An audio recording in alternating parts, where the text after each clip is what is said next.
Quando falamos em relacionamentos, a única coisa certa é que mais cedo ou mais tarde depararemos com problemas, decepções, desilusões e dor. Geralmente, aliás, as diferenças marcam a relação rapidamente e muitos não estão prontos para enfrentar isso. Depois de 10 anos atrás, em seu aniversário de 37 anos, depois de passar sua vida adulta inteira apenas ficando com mulheres diferentes, se permitindo apenas a ter relacionamentos passageiros com elas, conhecido meu decidiu que estava na hora de assumir um relacionamento sério. Não sei exatamente qual foi o gatilho daquilo naquela hora, mas o que ele queria era uma companheira de vida de verdade, uma amante, uma parceira para tudo. Alguém que pudesse mostrar a ele o que significava estar em um relacionamento profundo, monógamo e de confiança. Aí ele começou a procurou por todo canto. Havia muitas opções, diversas mulheres dentre as quais escolher. Todas elas tinham grandes qualidades, mas ninguém tinha tudo o que ele queria e muito menos era perfeita. Então, justamente na hora que ele pensou que nunca encontraria seu par perfeito, ele a conheceu em uma reunião de trabalho. Ela era perfeita mesmo, pelo menos aos olhos dele naquele momento. Ela tinha tudo o que ele procurava em uma mulher. Ele ficou super satisfeito, pois sabia da raridade do seu achado. Depois de um tempo de namoro, ele a pediu em casamento, pois, segundo ele já havia decidido que, depois de toda a sua busca, ela era a melhor e a mais certa mulher para sua vida.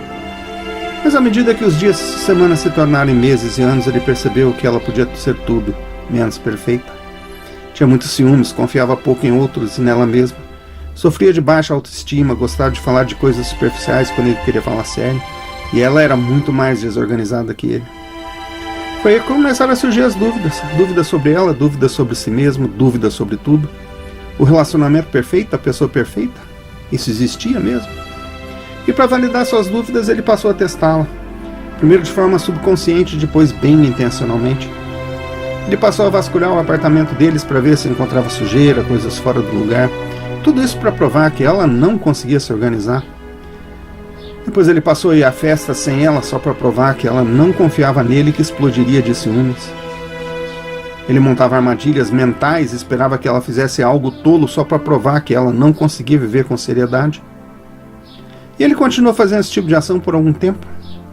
À medida que os testes continuavam, e lógico, ela passou a ficar abalada e confusa com o relacionamento deles, falhando em suas provas cada vez mais frequentemente, ele ficou mais e mais convencido que ela não era perfeita para ele coisa nenhuma. Afinal, ele havia saído com tantas outras mulheres que eram mais maduras, confiantes, estavam dispostas a ter conversas sérias e não demonstravam ciúmes. Inevitavelmente, ele logo se viu em uma encruzilhada. Ele deveria continuar em um relacionamento com uma mulher que um dia considerou perfeita, mas que hoje ele percebe não ter as qualidades que ele já havia encontrado em outras mulheres? Ou ele deveria voltar ao estilo de vida anterior, correndo de um relacionamento vazio para outro só em busca de uma satisfação momentânea? Você se encontrou nessa narrativa? A verdade é que uma das maiores lições que aprendemos na vida é que somos frequentemente atraídos por uma luz brilhante que emana de outras pessoas. No começo, essa luz é tudo que a gente vê. Ela é super intensa e bela. Mas depois de um tempo, nossos olhos se ajustam e notamos que essa luz vem sempre acompanhada de uma sombra, às vezes bastante grande e negra. Ao tomarmos conhecimento dessa sombra, sempre temos duas escolhas. Podemos brilhar com nossa própria luz e iluminar a sombra, ou podemos correr dela e continuar em busca de uma luz que não produz a sombra. Se optarmos por correr da sombra, sempre somos obrigados a correr da luz que ela cria. Logo descobriremos que nossa própria luz é a única que ilumina o espaço que nos cerca. Daí, em algum momento, perceberemos algo que nem havíamos notado antes. Nossa própria luz lança uma sombra também, e essa sombra às vezes é maior e mais escura do que muitas que vemos em outras pessoas. Se por outro lado optarmos por caminhar rumo à sombra dos outros em vez de fugirmos dela, acontece algo incrível. Sem querer lançamos nossa própria luz naquela sombra e obviamente a luz que criou essa sombra lança luz em nossa sombra também. Devagarinho ambas as sombras começam a sumir. Elas nunca desaparecerão e serão iluminadas por completo, claro, mas todas as partes das duas sombras que são tocadas pela luz que emana da outra pessoa são tocadas, iluminadas e desaparecem. Dessa forma, cada um de nós passa a encontrar cada vez mais daquela luz linda na outra pessoa. Afinal, não é exatamente isso que buscamos o tempo todo? O fato é que perfeição é o único pré-requisito para a dor.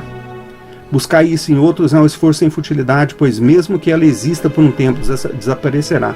Ao nos acostumarmos com aquilo que consideramos bom e criamos ranço por aquilo que criamos e vemos como negativo. Por que não evitar essa dor e servir de ferramenta para iluminar e ser iluminado por outros?